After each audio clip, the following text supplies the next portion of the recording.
नमस्कार। चलिए आज हम लोग प्रैक्टिस सेट 8 देखेंगे। उसके बाद आज ही शाम में हम लोग प्रैक्टिस सेट 9 भी देख लेंगे। चलिए आज की क्लास हम लोग शुरू करते हैं बिना देर किए हुए। ये मॉडल सेट 8 है, मॉडल सेट 8 है। चलिए शुरू करते हैं आज की क्लास। क्वेश्चन 1 को हम लोग अब देखते हैं। ध्वनि सबसे तीव्र गति से किस माध्यम में गमन करती है? आपसे सवाल पूछ रहा है कि ध्वनि सबसे तीव्र माध्यम से किस में गमन करेगी, ठोस में कि निर्वात में कि द्रव में या ऑक्सीजन में। तो इसका आंसर क्या हो जाएगा? ठोस में। ठोस में सबसे ज्यादा तेज गति से गमन करता है। हम लोग अगर देखें सबसे ज्यादा ठोस में होगा, उसके बाद द्रव में होगा और उसके बाद गैस में होगा, के बाद गैस में होगा। और निर्वात में ध्वनि तरंग गमन नहीं करता है। निर्वात में ध्वनि क्या होता है? गमन नहीं करता है। ध्वनि को चलने के लिए किसी ना किसी माध्यम की आवश्यकता होती है, इसलिए ध्वनि तरंग निर्वात में गमन नहीं करती है। अगर हम लोग ठोस में देखें कि ठोस में सबसे ज्यादा किसमें गमन करता है, तो एल्यूमिनियम। एल्यूमिनियम एल्यूमिनियम में ये 6420 मीटर प्रति सेकेंड का वेग से जाता है। 6420 मीटर प्रति सेकेंड के वेग से। अगर हम लोग वायु में देखें तो वायु में हो जाएगा 332 मीटर प्रति सेकेंड की स्पीड से जाता है, स्पीड से जाता है। उसके बाद हम लोग देखते हैं दूसरा क्वेश्चन। मधुमक्खी के डंक का इलाज करने के लिए डैश डैश डैश के घोल का उपयोग किया जाता है। आपसे सवाल पूछ रहा है कि आपको अगर मधुमक्खी काट ले तो आप किसका इस्तेमाल करेंगे, किसका घोल का इस्तेमाल करेंगे जिससे कि मधुमक्खी का डंक जो आपको लगा है वो ठीक हो जाए। तो इसमें आंसर क्या हो जाएगा? इसमें आंसर हो जाएगा आपका बेकिंग सोडा। क्या हो जाएगा? बेकिंग सोडा का। मधुमक्खी का डंक, इसमें क्या होता है? इसमें होता है फॉर्मिक एसिड। क्या होता है? Formic acid. मधुमक्खी के डंक में फॉर्मिक एसिड होता है, यानी फॉर्मिक अम्ल होता है। इसे हम लोग मेथेनोइक अम्ल भी कहते हैं। इसे हम लोग मेथेनोइक अम्ल भी कहते हैं। ये क्या है? एक अम्ल है। जब हम किसी अम्ल पर अगर क्षार का प्रतिक्रिया कराएंगे तो वो किस में बदल जाता है? नमक और पानी में बदल जाता है। नमक और पानी में बदल जाता है। ये जो आप देख रहे हैं बेकिंग सोडा, ये जो आप देख रहे हैं बेकिंग सोडा, ये क्या है? एक क्षार है। क्या है? एक क्षार है। बेकिंग सोडा की प्रकृति एक क्षारीय होता है जो फॉर्मिक अम्ल से अभिक्रिया करके उदासीन बना देता है, उदासीन बना देता है, जिससे दर्द क्या होता है? जिससे दर्द कम हो जाता है या दर्द छूट जाता है। बेकिंग सोडा, अगर हम लोग बेकिंग सोडा का सूत्र देखें तो NaHCO3 होता है। NaHCO3 होता है। नाम से ही पता चलता है बेकिंग सोडा को हम लोग किस चीज में यूज करते हैं तो खाने में यूज करते हैं, खाने में यूज करते हैं, बेकरी उद्योग में, बेकरी उद्योग में। उसके बाद अग्निशामक जो हम लोग आग ने बुझाते हैं उसमें भी इसका यूज होता है। अग्निशामक में भी बेकिंग सोडा का यूज होता है। अग्निशामक में भी क्या होता है? बेकिंग सोडा का यूज होता है। अब हम लोग देखते हैं कि बेकिंग सोडा को ही हम लोग सोडियम बाइकार्बोनेट बोलते हैं। सोडियम बाइकार्बोनेट भी इसी को हम लोग बोलते हैं। क्या कहते हैं? Sodium bicarbonate. बेकिंग सोडा को ही हम लोग क्या कहते हैं? Sodium bicarbonate. Sodium bicarbonate. इसमें जो दिया गया है सिरका, सिरका में क्या होता है? सिरका में होता है एसिटिक अम्ल। क्या होता है? एसिटिक अम्ल। जबकि नींबू का रस और संतरा में क्या होता है? खट्टे फलों में क्या होता है? इसमें होता है साइट्रिक अम्ल। क्या होता है? साइट्रिक अम्ल होता है। जबकि दूध में क्या पाया जाता है, दही में क्या पाया जाता है, लैक्टिक अम्ल पाया जाता है। लैक्टिक अम्ल पाया जाता है, लैक्टिक अम्ल पाया जाता है। अब हम लोग देखते हैं 3 नंबर सवाल, सौर मंडल का सबसे छोटा ग्रह कौन है? तो कौन सा है? बुध है, बुध है। ये जो आप प्लेटो देख रहे हैं, इसे वर्ष 2006 में ग्रह की श्रेणी से निकाल दिया। ग्रह की श्रेणी से क्या कर दिया? इसे निकाल दिया। ये क्या है? बृहस्पति ग्रह। बृहस्पति ग्रह जो है ना, सौर मंडल का सबसे बड़ा ग्रह है, सबसे बड़ा ग्रह है बृहस्पति ग्रह। बृहस्पति ग्रह यहां हम लोग देखते हैं सोलर सिस्टम, सोलर सिस्टम। ये क्या है? सन है। ये क्या है? बुध है। ये क्या है? शुक्र है। ये क्या है? पृथ्वी है। ये क्या है? मंगल है। यहां जो आप देख रहे हैं, ये क्या है? बृहस्पति है। ये क्या है? शनि है। ये क्या है? अरुण है। ये क्या है? वरुण है। इन चारों ग्रह को हम लोग कहते हैं बाह्य ग्रह। क्या कहते हैं? बाह्य ग्रह। और ये 4 ग्रह को हम लोग क्या कहते हैं? आंतरिक ग्रह। क्या कहते हैं? आंतरिक ग्रह। तो सबसे छोटा ग्रह अगर हम लोग देखें तो सबसे छोटा ग्रह कौन सा हो जाता है? बुध ग्रह। बुध ग्रह सबसे छोटा ग्रह है, सबसे छोटा ग्रह है। जबकि सबसे बड़ा ग्रह हम लोग देखें तो बृहस्पति ग्रह है। कौन सा ग्रह है? बृहस्पति ग्रह है, बृहस्पति ग्रह है। बृहस्पति, उसके बाद शनि, उसके बाद अरुण, उसके बाद वरुण, उसके बाद 5वां जो बड़ा ग्रह होता है वो होता है पृथ्वी। कौन होता है? पृथ्वी। कौन होता है? पृथ्वी। अगर हम लोग देखें बुध को, तो बुध जो है ये सूर्य की परिक्रमा मात्र कितने दिन में करता है? 88 दिन में करता है। ये सूर्य की परिक्रमा 88 दिन में करता है। जबकि शुक्र देखे तो कितना दिन में करता है? 225 दिन में करता है। जबकि पृथ्वी 365 दिन में करता है। और शनि क्या कहते हैं, मंगल 687 दिन में करता है। मंगल कितना दिन में सूर्य की परिक्रमा करता है? तो 687 दिन में करता है। जबकि हम लोग अगर देखें बृहस्पति ग्रह कितना दिन में सूर्य की एक परिक्रमा करता है, तो 11 पॉइंट, यहां देखिए 11.9 वर्ष में। जबकि शनि ग्रह 29.5 वर्ष में, और अरुण 84 वर्ष में, और वरुण 165 वर्ष में पूरा करता है एक चक्कर सूर्य का, एक चक्कर सूर्य का। लेकिन अगर हम लोग देखें कि बृहस्पति अपने अक्ष पर सबसे तेजी से घूमता है। अपने अक्ष पर सबसे तीव्र गति से कौन घूमता है? तो बृहस्पति ग्रह घूमता है। बृहस्पति ग्रह घूमता है लगभग 9.5 घंटा में। ये अपना क्या कर लेता है? घूर्णन कर लेता है। अगर हम लोग बृहस्पति ग्रह का घूर्णन काल देखें तो कितना होता है? लगभग 9.5 घंटा का, लगभग 9.5 घंटा का। अगर हम लोग देखें बृहस्पति ग्रह को, तो बृहस्पति ग्रह का सबसे बड़ा उपग्रह गैनीमेड है। गैनीमेड है जो पूरे सौर मंडल का सबसे बड़ा उपग्रह है, सबसे बड़ा उपग्रह है। अगर हम लोग देखें अब 4था नंबर सवाल, भारत की आजादी की लड़ाई के दौरान करो या मरो, डू एंड डाई का नारा किसने दिया था? तो महात्मा गांधी ने दिया था। किसने दिया था? महात्मा गांधी ने दिया था।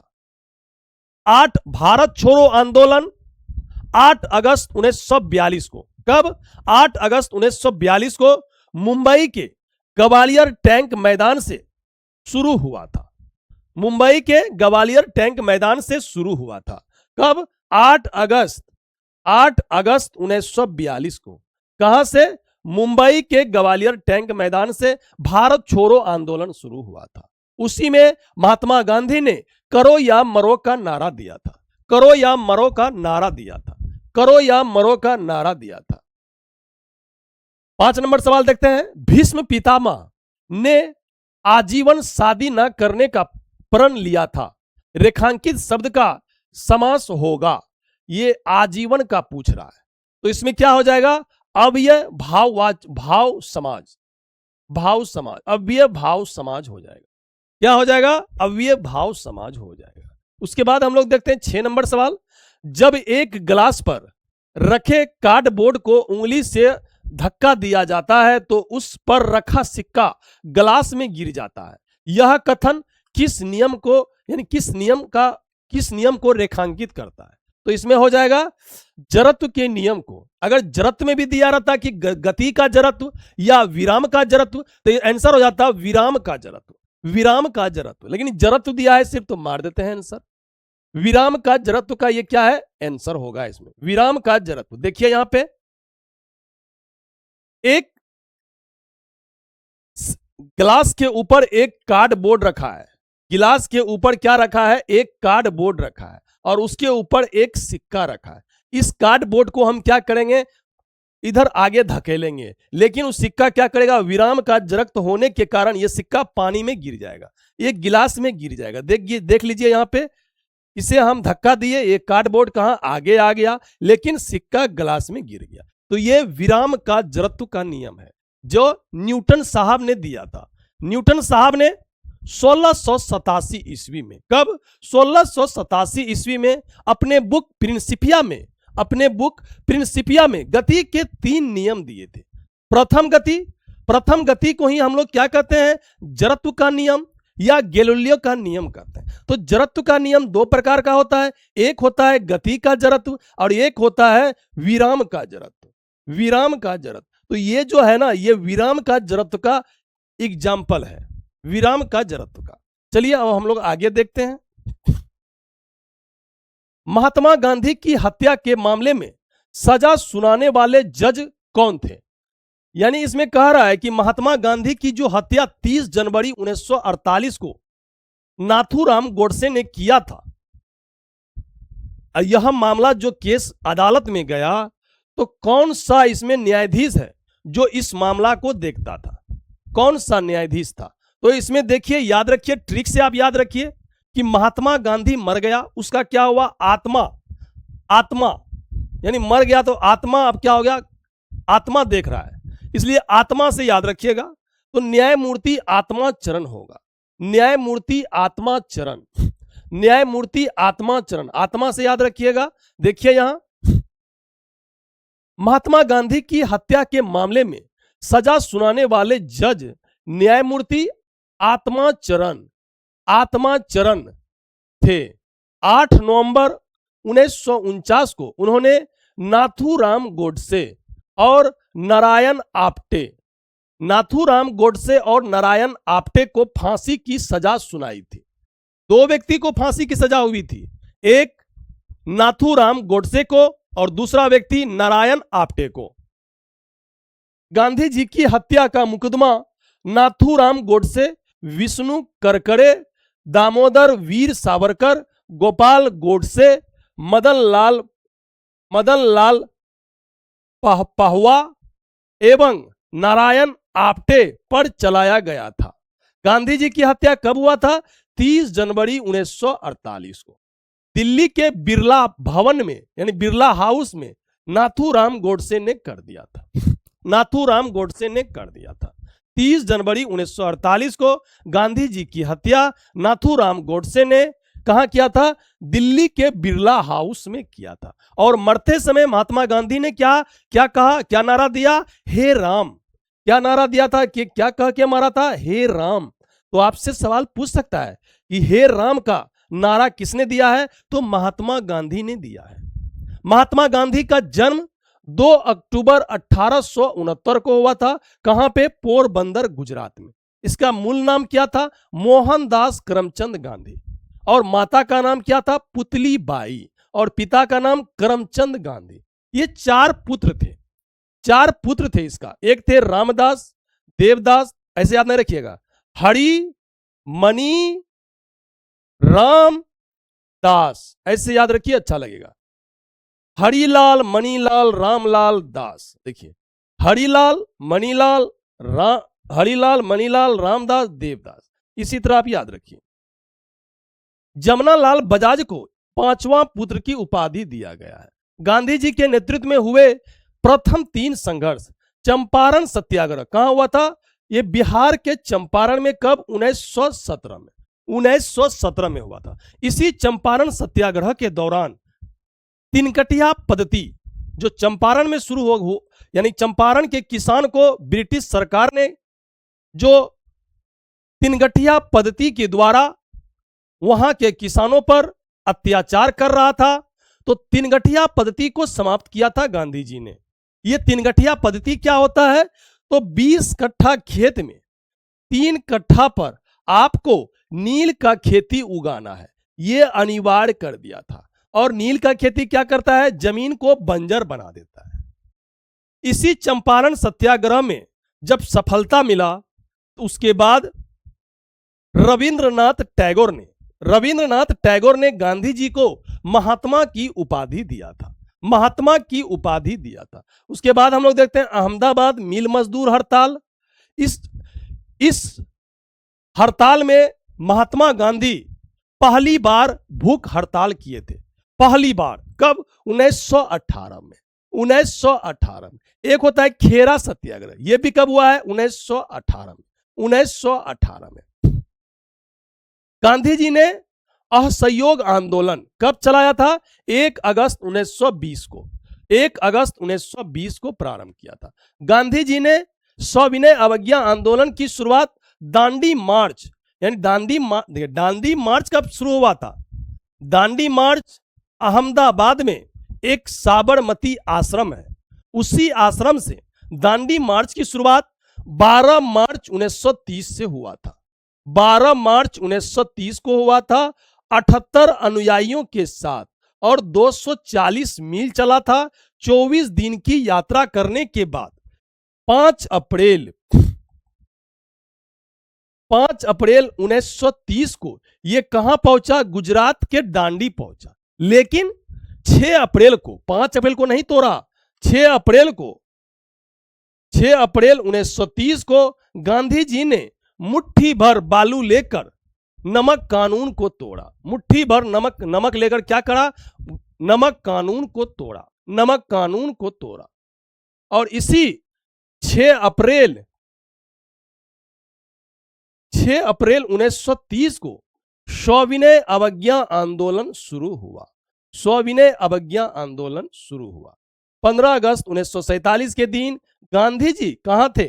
जब देश आजाद हुआ 15 अगस्त 1947 को देश के सभी व्यक्ति आजादी का जश्न मना रहे थे, लेकिन महात्मा गांधी उस दिन कहां थे? नोवाखली में थे। बंगाल के नोवाखली में क्या हुआ था? विद्रोह हो गया था, यानी दंगा हो गया था। उसी दंगा को यह शांत करने के लिए गया था। अब हम लोग देखते हैं 8 नंबर सवाल। 8 नंबर में आंसर हो जाएगा आपका बी नंबर। मरियाना ट्रेंच निम्नलिखित में से किस महासागर में स्थित है? मरियाना ट्रेंच बोलिए या मरियाना गर्त बोलिए, ठीक ना। ये कहां है? प्रशांत महासागर में। कहां है? प्रशांत महासागर में है। कहां है? प्रशांत महासागर में। 10 का आंसर क्या हो जाएगा? सी हो जाएगा। अब हम लोग देख लेते हैं 9 नंबर का थोड़ा विश्लेषण जो सर के द्वारा दिया गया है। देख लीजिए, मरियाना गर्त पूरे विश्व पृथ्वी का सबसे गहरा स्थान है। इसकी गहराई 11,022 है, और कहीं कहीं देखिएगा तो इसका गहराई 11,033 दिया रहता है। 11,033 दिया रहता है। प्रशांत महासागर विश्व का सबसे बड़ा और सबसे गहरा महासागर है। यह पृथ्वी पर कुल उपस्थिति जल का 1/3वां भाग ग्रहण करता है। हम लोग आपसे सवाल यह भी पूछ सकता है कि रिंग ऑफ फायर किस महासागर में है? तो रिंग ऑफ फायर प्रशांत महासागर में है। कहां है? प्रशांत महासागर के चारों ओर ज्वालामुखी श्रृंखला है, ठीक ना। ज्वालामुखी श्रृंखला है। अब हम लोग देखते हैं टोंगा गर्त, ठीक ना। टोंगा गर्त एवं मिडनाओ गर्त या फिलीपीन गर्त, यह भी प्रशांत महासागर में स्थित है। अगर आपसे सवाल पूछे कि मिडनाओ गर्त कहां है, तो प्रशांत महासागर में है। या टोंगा गर्त कहां है? प्रशांत महासागर में है। या फिलीपीन गर्त कहां है? तो प्रशांत महासागर में है। पृथ्वी की सतह पर लगभग 71% क्या है, जल पाया जाता है। इसमें से अधिकांश भाग महासागर में उपस्थित है, यह भी सही है। पृथ्वी पर 5 प्रमुख महासागर है। कितना है, 5 5 है, ठीक ना। प्यूर्टो रिको गर्त, कौन सा, प्यूर्टो रिको गर्त, ये जो है ये अटलांटिक महासागर का सबसे गहरा बिंदु है। अगर आपसे पूछे कि अटलांटिक महासागर का सबसे गहरा बिंदु कौन सा है, तो हो जाएगा प्यूर्टो रिको गर्त। प्यूर्टो रिको गर्त। अटलांटिक महासागर को हम लोग अंध महासागर कहते हैं। क्यों कहते हैं, क्योंकि यह महासागर अफ्रीका महाद्वीप से सटा हुआ है, इसलिए इसे हम अंध महासागर कहते हैं। पृथ्वी का दूसरा सबसे बड़ा महासागर है। इसका आकार अगर हम लोग देखें तो अंग्रेजी के एस के समान है, अंग्रेजी के एस के समान है। और प्रशांत महासागर का हम लोग आकार देखें तो त्रिभुजाकार है, त्रिभुजाकार है। अब हम लोग देखते हैं हिंद महासागर। हिंद महासागर की सबसे गहरी बिंदु कौन सा है, सुंडा गर्त है, सुंडा गर्त है। यह सुंडा गर्त कहां पे है, जावा द्वीप के पास में स्थित है, यानी इंडोनेशिया के पास स्थित है। हिंद महासागर एकमात्र ऐसा महासागर है जिसका नाम किसी देश यानी हिंदुस्तान के नाम पर पड़ा है।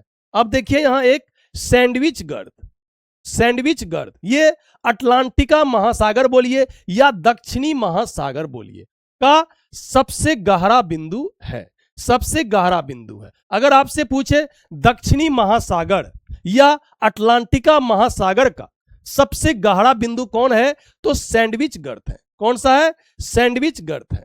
उसके बाद हम देखते हैं मोलाई द्वीप, मोलाई द्वीप या मोलाई हॉल, मोलाई हॉल आर्कटिक महासागर का सबसे गहरा बिंदु है। 5550 मीटर इसका गहराई है। आर्कटिक महासागर विश्व का सबसे छोटा महासागर है। इसे हम लोग छुपा हुआ महासागर भी कहते हैं, छुपा हुआ महासागर भी कहते हैं। आर्कटिक महासागर सबसे ठंडा भी है, यहां अधिकांश समय बर्फ से ढका रहता है। ऊपर में है उत्तरी गोलार्ध में तो ढका रहता है। पौधे में स्रावित होने वाला वह हार्मोन जिसके कारण उसका तना सूर्य की रोशनी की ओर झुकता है, क्या कहलाता है, तो auxin hormone. Auxin hormone, auxin hormone क्या करता है, ये लंबाई को बढ़ाता है। जिस तरफ सूर्यमुखी आप लोग देखे होंगे कि सूर्यमुखी का जो फूल होता है, जिस तरफ सूर्य की रोशनी आता है उसी तरफ सूर्य का क्या होता है, सूरजमुखी का फूल मुड़ जाता है। तो किसके कारण, ऑक्सिन हार्मोन के कारण, ऑक्सिन हार्मोन के कारण। उसके बाद हम देखते हैं साइटोकाइनिन हार्मोन। ये क्या करता है, प्लांट में कोशिका विभाजन यानी सेल डिवीजन का कार्य करता है, सेल डिवीजन का कार्य करता है। उसके बाद होता है एक होता है जिबरेलिन हार्मोन। जिबरेलिन हार्मोन क्या करता है, जर्मिनेशन करता है। जर्मिनेशन जो आप लोग देखते हैं किसी यानी कि बादाम को फुला के, आप चना को फुला के रख दीजिए, उसमें जर्मिनेशन हो जाता है। किसके कारण, तो जिबरेलिन के कारण होता है। लेकिन आपसे सवाल पूछे एब्सिसिक एसिड, ये क्या करता है, ये प्लांट में एक नेगेटिव हार्मोन होता है, नेगेटिव हार्मोन होता है। अगर आपसे पूछ ले कि वह कौन सा हार्मोन है जिसके कारण पत्तियां झड़ के नीचे गिरता है, फल टूट के नीचे गिरता है, तो एब्सिसिक एसिड है। एब्सिसिक एसिड क्या करता है, ये जर्मिनेशन को रोकता है, जर्मिनेशन को क्या करता है, रोकता है। डेस ने सजीव वस्तुओं में लक्षणों की अनुवांशिकता सिद्धांत के प्रतिपादन में योगदान। अनुवांशिकता का हम लोग पिता किसे कहते हैं, तो ग्रेगर जॉन मेंडल को कहते हैं, ग्रेगर जॉन मेंडल को कहते हैं। ये जो आप चार्ल्स डार्विन देख रहे हैं, ये क्या दिया था, थ्योरी ऑफ नेचुरल सिलेक्शन, प्राकृतिक चयनवाद का सिद्धांत दिया था चार्ल्स डार्विन ने, चार्ल्स डार्विन ने। निम्नलिखित नदियों में से कौन सी नदी पश्चिमी घाट से निकलती है, तो क्या हो जाएगा, कृष्णा नदी, कृष्णा नदी। हम लोग अगर देखें दामोदर नदी कहां से निकलता है, तो ये छोटा नागपुर पठार से निकलाता है। छोटा नागपुर पठार से झारखंड से निकलता है, झारखंड से निकलता है। गंगा अगर हम लोग देखें तो उत्तराखंड के गोमुख हिमानी के गंगोत्री से निकलता है, गंगोत्री से निकलता है। सोन नदी अगर हम लोग देखें तो ये मध्य प्रदेश के कहां से, अमरकंटक से निकलता है, अमरकंटक से निकलता है। तो ऑप्शन क्या बच गया, कृष्णा नदी। कृष्णा नदी, तो कृष्णा नदी कहां से निकलता है, तो कृष्णा नदी महाराष्ट्र के, कृष्णा नदी महाराष्ट्र के महाबलेश्वर, महाराष्ट्र में एक महाबलेश्वर की पहाड़ी है, वहीं से कृष्णा नदी निकलता है। कहां से, महाराष्ट्र के महाबलेश्वर, महाबलेश्वर पहाड़ी से निकलता है। कहां से, महाबलेश्वर पहाड़ी से निकलता है। यह कृष्णा नदी कर्नाटक, तेलंगाना और आंध्र प्रदेश होते हुए महाराष्ट्र से निकलता है, उसके बाद कर्नाटक, तेलंगाना और आंध्र प्रदेश होते हुए यह बंगाल की खाड़ी में गिर जाता है, बंगाल की खाड़ी में गिर जाता है।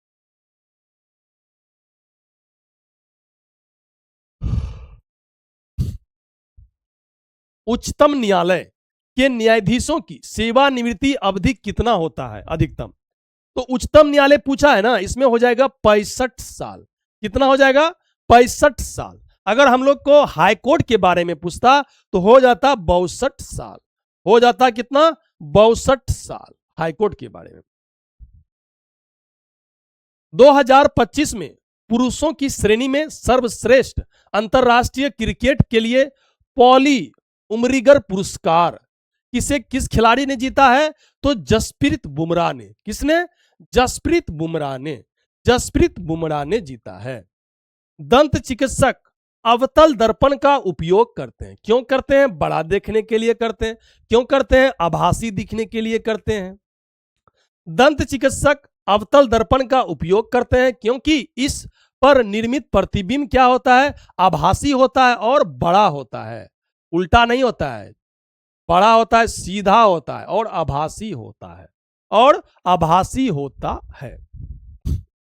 बड़ा होगा तब ना दांत को क्लियर से देखेगा, छोटा करेगा और उल्टा उल्टा उल्टा दिखाएगा तो क्या डॉक्टर अच्छा से देख पाएगा, नहीं देख पाएगा। सीधा होना चाहिए, बड़ा होना चाहिए और आभासी होना चाहिए। जीका वायरस किसके द्वारा मनुष्य में संचारित होता है, तो मच्छर के द्वारा। किसके द्वारा, मच्छर के द्वारा फैलता है Zika virus. Zika virus, Zika virus मच्छर काटने से होता है। कौन सा मच्छर, तो एडिज इजिप्टी मच्छर के काटने से होता है। एजिड इजिप्टी मच्छर के काटने से मनुष्य में जीका वायरस हो जाता है। जीका वायरस का अगर लक्षण देखें तो आपके शरीर में बुखार आता है, उसी से पता चलता है कि आपको जीका वायरस हो गया। बुखार आना इसका कॉमन लक्षण है।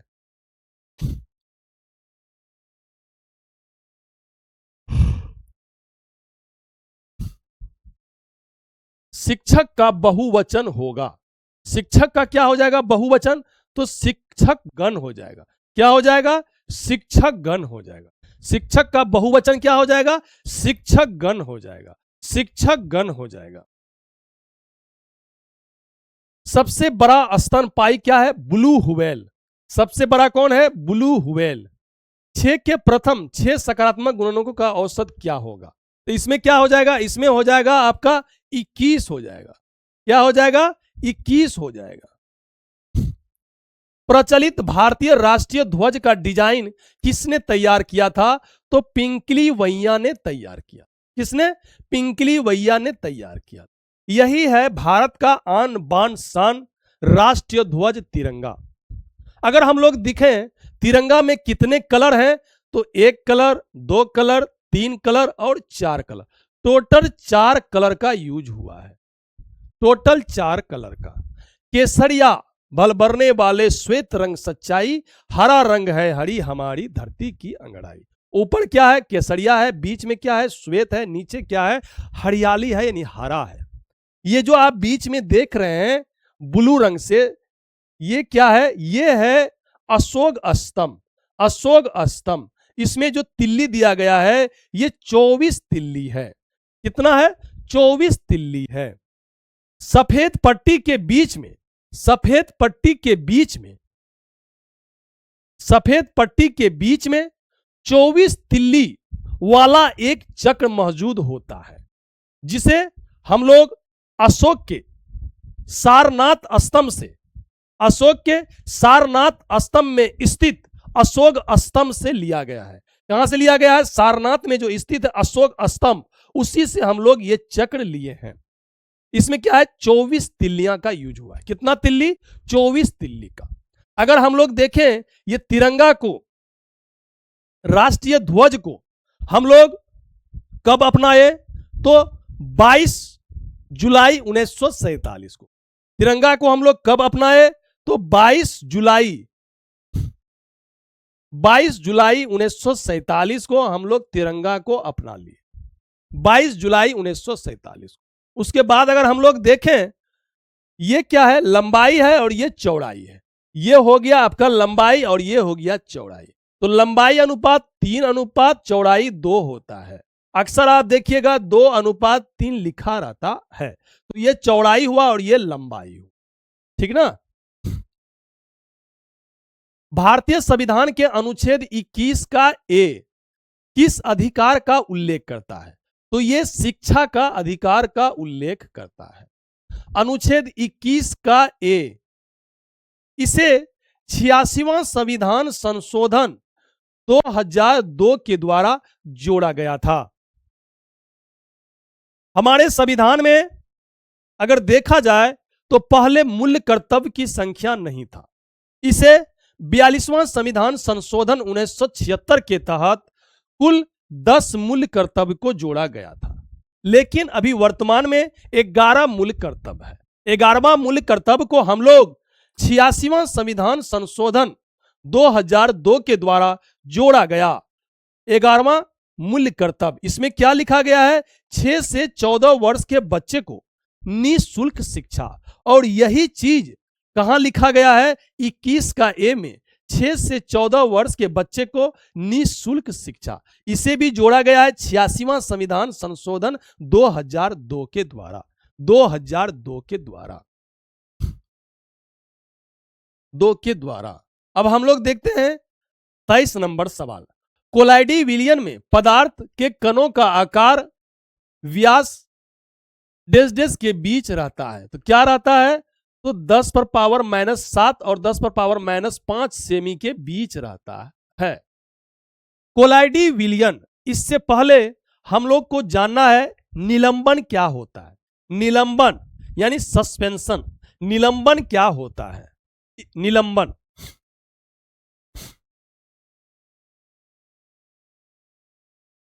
निलंबन, इसमें कणों का आकार, इसमें कणों का आकार 10 पर पावर -5 मीटर, 10 पर पावर -5 मीटर से बड़ा होता है।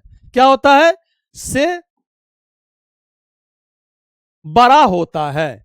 और इसे हम अपनी नंगों आंखों से, अपने हम नंगी आंखों से देख सकते हैं, देख सकते हैं। इसे हम चन्नी पात्र में इसे छान भी सकते हैं। इसे हम क्या करते हैं? छान भी सकते हैं। जैसे चाय, जैसे बेल का जूस। उसके बाद हम देखते हैं कोलाइडी विलयन।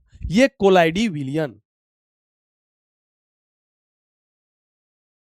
कोलाइडी विलयन का आकार 10 पर पावर -7 से 10 पर पावर -5 मीटर, 5 मीटर के बीच होता है। इसे हम नंगी आंखों से नहीं देख सकते हैं। इसे हम लोग चन्नी पात्र में नहीं छान सकते हैं। इसे छानने के लिए हम लोग को अपोहन विधि यानी डायलिसिस का हम लोग प्रयोग करते हैं। जैसे इसमें एग्जाम्पल आ जाता है दूध, सिहाई, ब्लड। ब्लड को हम लोग जो साफ करते हैं डायलिसिस प्रक्रिया के द्वारा साफ होता है। डायलिसिस प्रक्रिया के द्वारा। एक होता है टिंडल प्रभाव। टिंडल प्रभाव, यहां पे एक जल है और यहां पे हम एक लाइट मारे, एक लाइट मारे तो क्या होगा, इधर से लाइट निकलेगा बाहर, लेकिन यहां पे क्या होगा, जो कण है इससे टकराएगा, इससे टकराएगा, इससे टकराएगा, इससे टकराएगा, इससे टकराएगा, इससे टकराएगा, ऐसे हो जाएगा मान के चलिए। इसे हम लोग कहते हैं टिंडल प्रभाव। निलंबन और कोलाइडी विलयन में टिंडल प्रभाव देखा जाता है। टिंडल प्रभाव क्या होता है, जब प्रकाश कोलाइडी तथा निलंबन से टकराता है, जब प्रकाश कोलाइडी तथा निलंबन से टकराता है तो प्रकाश जिग जैक में क्या होता है, बिखर जाता है।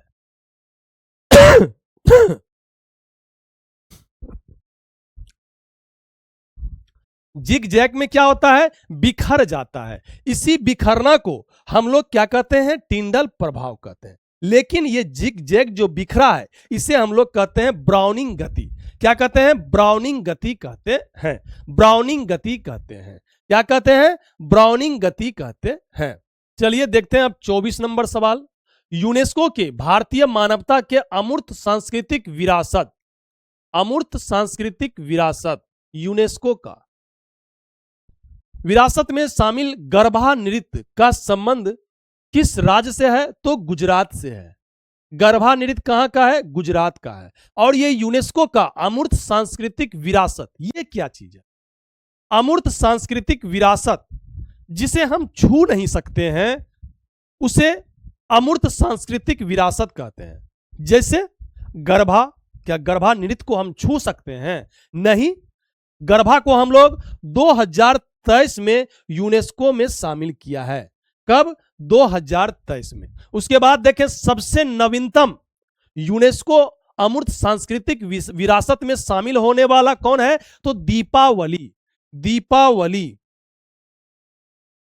अगर अभी हम लोग देखें वर्तमान में यूनेस्को अमूर्त सांस्कृतिक विरासत में भारत के कितने स्थल शामिल हैं, तो 16 स्थल शामिल हैं। कितने स्थल, 16 स्थल शामिल है। आपसे डायरेक्ट सवाल पूछ भी सकता है कि भारत में अभी यूनेस्को अमूर्त सांस्कृतिक विरासत में कितने स्थल शामिल हैं, कितने स्थल शामिल हैं, तो 16 स्थल शामिल है। जिसमें हम लोग देख लेते हैं, एक है गरबा जिसे 2023 में मान्यता दिया गया। उसके बाद दीपावली है। उसके बाद अगर हम लोग देखें तो दुर्गा पूजा है जो कलकत्ता का है, दुर्गा पूजा है। दुर्गा पूजा को 2021 में मान्यता दिया गया है। उसके बाद हम लोग देखें कुंभ मेला है, कुंभ मेला को 2017 में मान्यता दिया गया है। उसके बाद अगर हम लोग देखें तो योग है, योग, ये योग जो हम लोग करते हैं योग है, योग को अगर हम लोग देखें तो 2016 में मान्यता दिया गया है। उसके बाद नवरोज त्यौहार है जो पारसी धर्म का त्यौहार है, नवरोज त्यौहार को भी 2016 में अपनाया गया है। उसके बाद चलिए हम देखते हैं अगला क्वेश्चन हो जाएगा ए।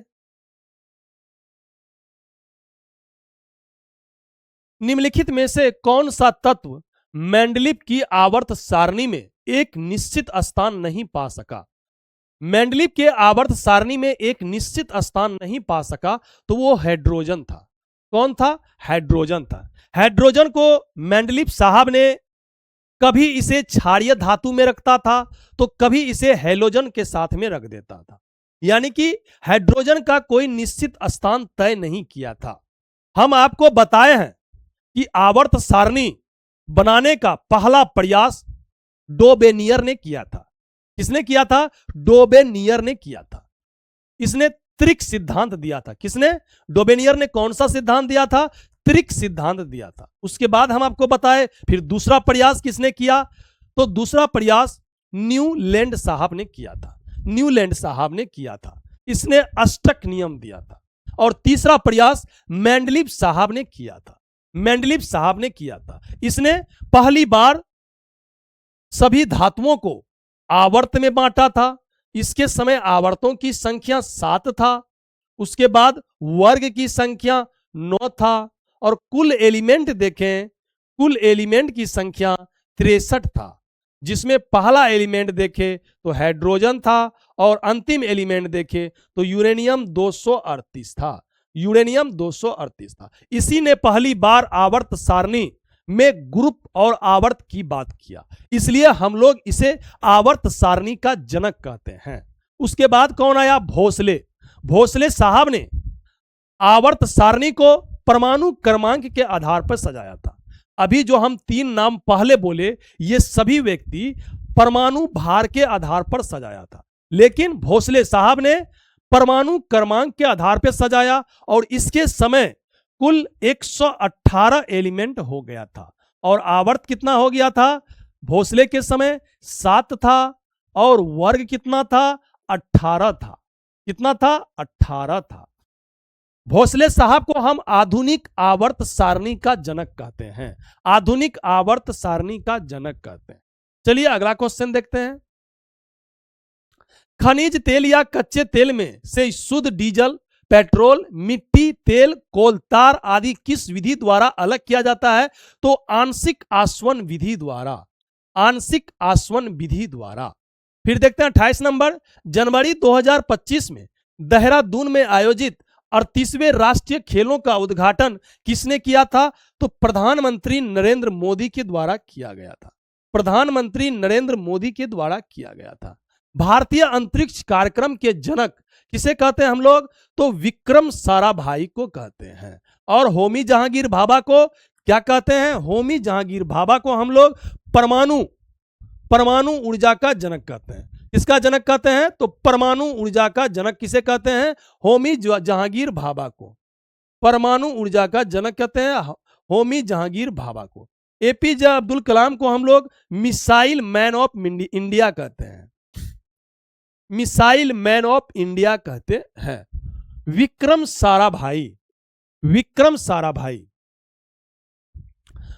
साराभाई इन्हें भारतीय अंतरिक्ष कार्यक्रम का जनक कहा जाता है।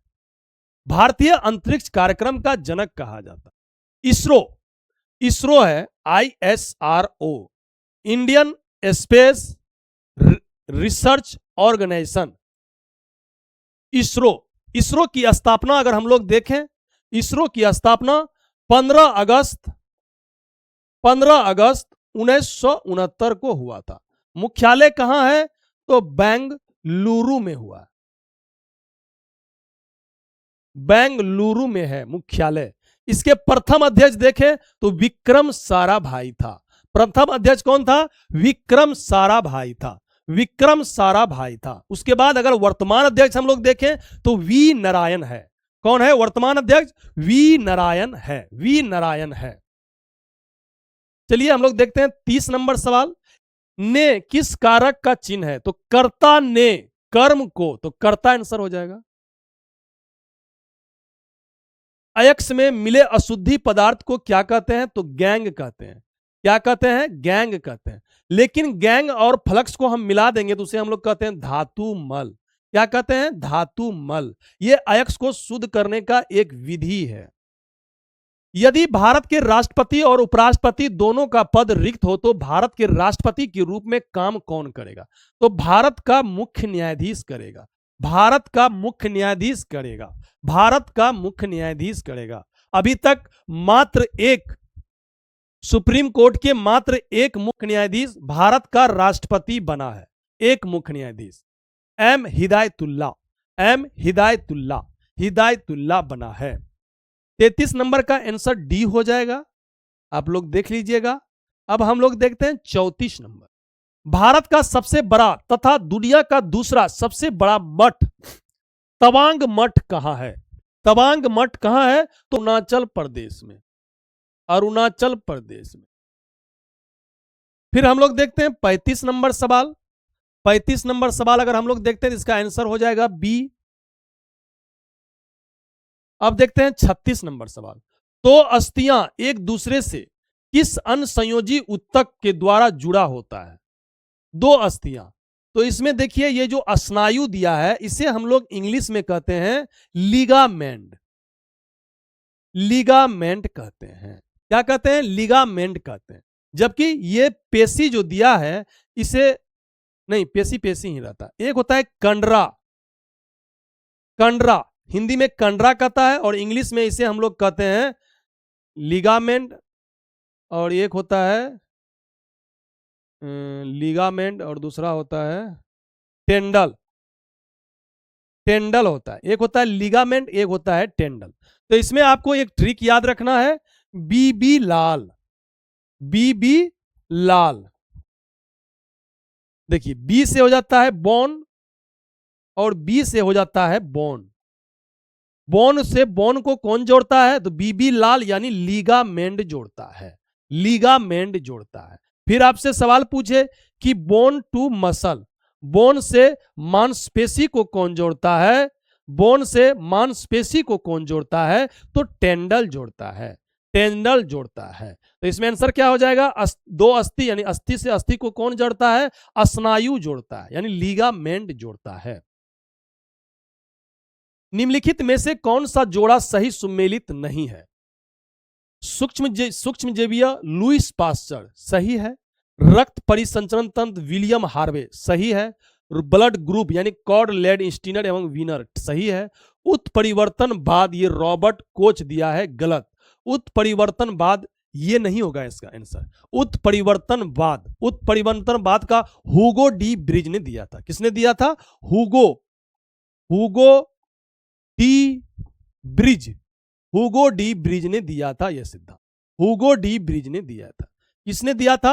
हुगो डी ब्रिज ने दिया था। अब हम लोग देखते हैं 38 नंबर सवाल। 38 का हो जाएगा सी। क्या हो जाएगा? सी हो जाएगा। अब हम लोग देखते हैं 39 नंबर। नई दिल्ली स्थित जंतर मंतर जिसमें वास्तु संबंधी खगोल विज्ञान उपकरण मौजूद है, क्या है? खगोल विज्ञान उपकरण मौजूद है, को किसके द्वारा बनवाया गया था? तो महाराजा जयसिंह दूसरे के द्वारा बनाया गया। महाराजा जयसिंह द्वितीय के द्वारा बनाया गया था। ये तो दिल्ली में बना, लेकिन 4 और स्थान पर, कितने? 4 और स्थान पे महाराजा जयसिंह द्वितीय ने बनाया था।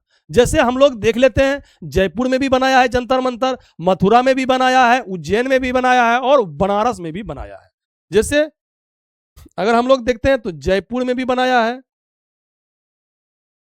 मथुरा में भी बनाया है, उज्जैन में भी बनाया है, वाराणसी में भी बनाया है। ये 4 जगह और बनाया है।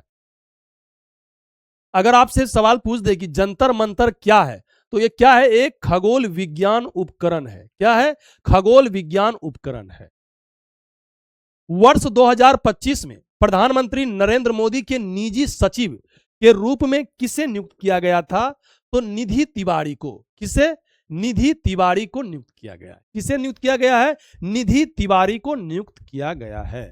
निधि तिवारी को, निधि तिवारी को। फिर हम लोग देखते हैं 41 नंबर सवाल। निम्नलिखित में से कौन ऐसे प्रधानमंत्री रहे जिन्होंने कभी भी लोकसभा का सामना नहीं किया है? तो चौधरी चरण सिंह।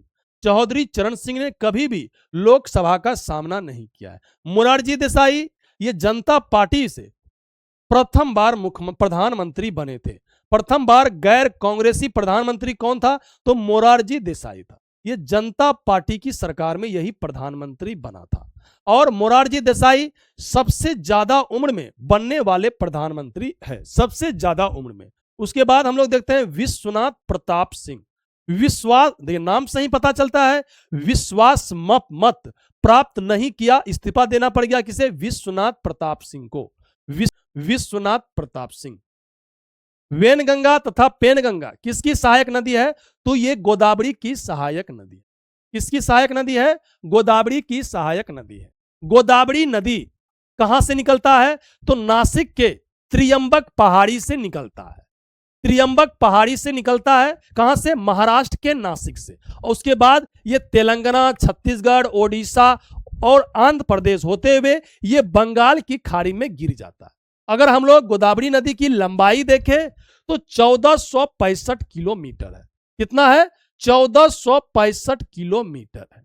इसे हम लोग क्या कहते हैं? यह भारत की दूसरी सबसे लंबी नदी है।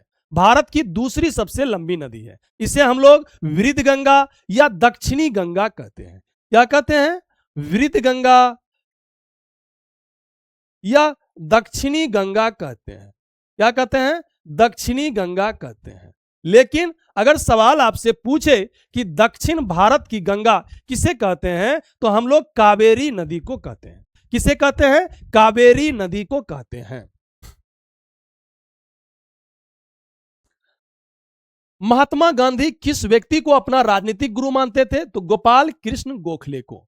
गोपाल कृष्ण गोखले को। दादा भाई नेहरू को हम लोग ग्रैंड ओल्ड मैन कहते हैं। क्या कहते हैं? ग्रैंड ओल्ड मैन कहते हैं। अनुच्छेद 117 किससे संबंधित है? तो वित्त विधेयक से संबंधित है। वित्त विधेयक से संबंधित है।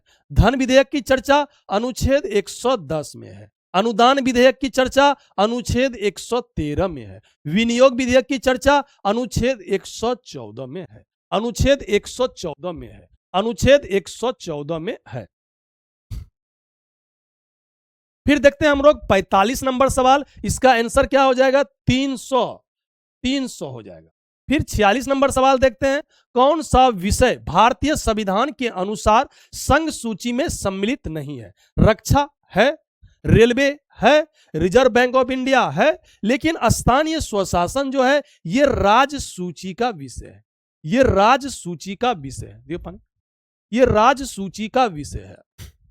ये राज्य सूची का विषय है।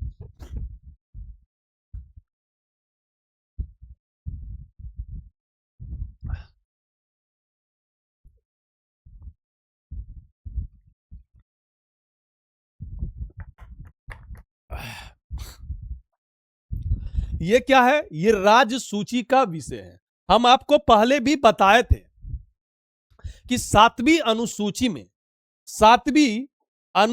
में 3 सूची की चर्चा है। एक है संघ सूची और एक है राज्य सूची, एक है समवर्ती सूची। समवर्ती सूची हम लोग किस संविधान से लिए हैं? किस देश के संविधान से? तो ऑस्ट्रेलिया के संविधान से लिए हैं। ऑस्ट्रेलिया के संविधान से लिए हैं।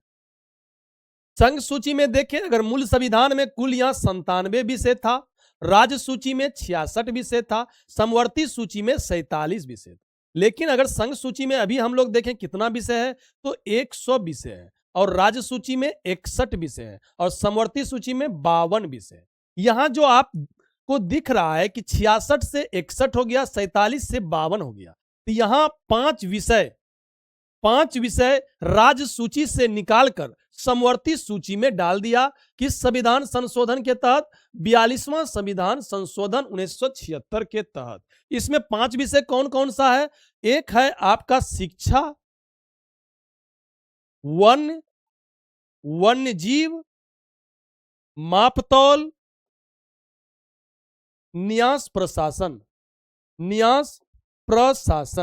ये 5 विषय को निकालकर राज्य सूची से कहां डाल दिया? समवर्ती सूची में। अब हम लोग देखते हैं माचिस की तिल्लियों में क्या होता है? तो लाल फास्फोरस होता है। क्या होता है? लाल फास्फोरस होता है। 48 नंबर अगर हम लोग देखें तो 2000 रुपए की धनराशि पर 5% वार्षिक ब्याज की दर से 2 वर्ष में साधारण ब्याज। तो ये साधारण सा सवाल है। साधारण ब्याज निकालने का सूत्र होता है मूलधन गुना दर गुना समय बटे 100। तो मूलधन कितना है? मूलधन है 2000 और वार्षिक ब्याज यानी दर कितना है? 5 और 2 वर्ष के लिए और 100। 1 से 2 से 2 जीरो खत्म, 5 दूनी 10 और 10 200 आंसर हो जाएगा। 200 आंसर हो जाएगा। देखिए माचिस में लाल फास्फोरस पाया जाता है। यही है लाल फास्फोरस। क्या है? लाल फास्फोरस।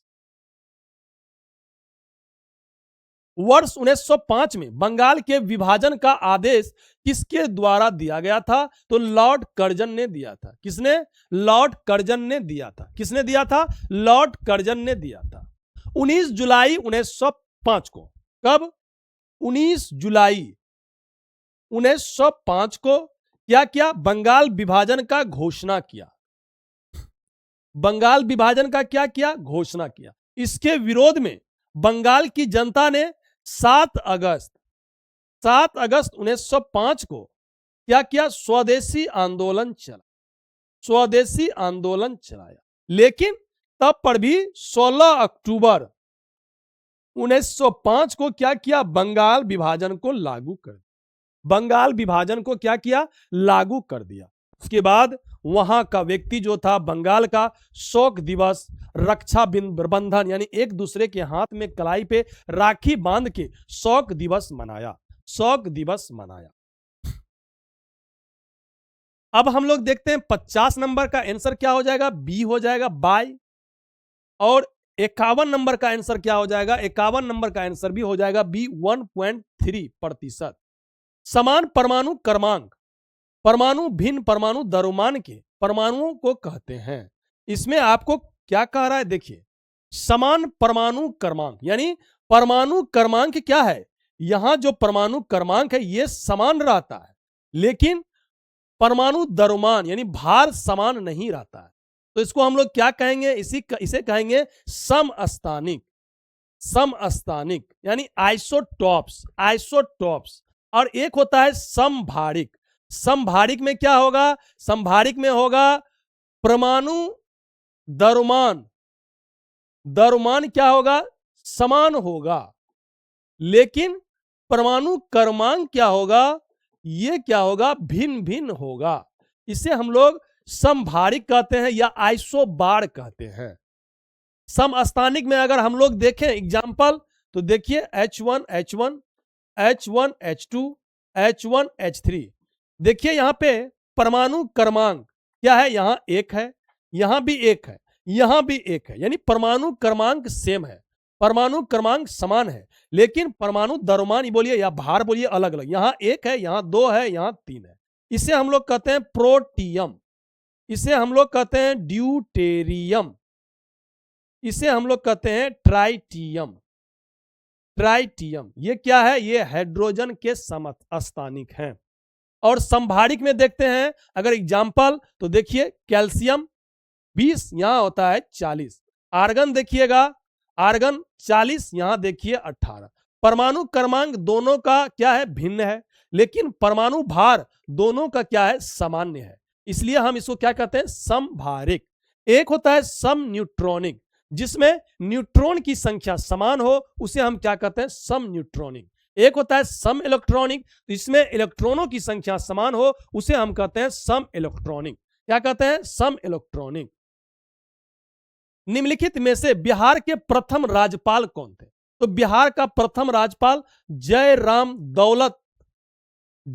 दास दौलत राम था, ठीक ना, यही था। कौन था, जयराम दास दौलत राम था, दौलत राम था, दौलत राम था। भारत के राष्ट्रीय ध्वज के वर्तमान स्वरूप को कब अपनाया गया, पहले भी हम आपको बता दिए थे कब अपनाया, तो 22 जुलाई 1947 को। कब अपनाया, 22 जुलाई 1947 को। 24 जनवरी 1950 को, 24 जनवरी 1950 को राष्ट्रगान,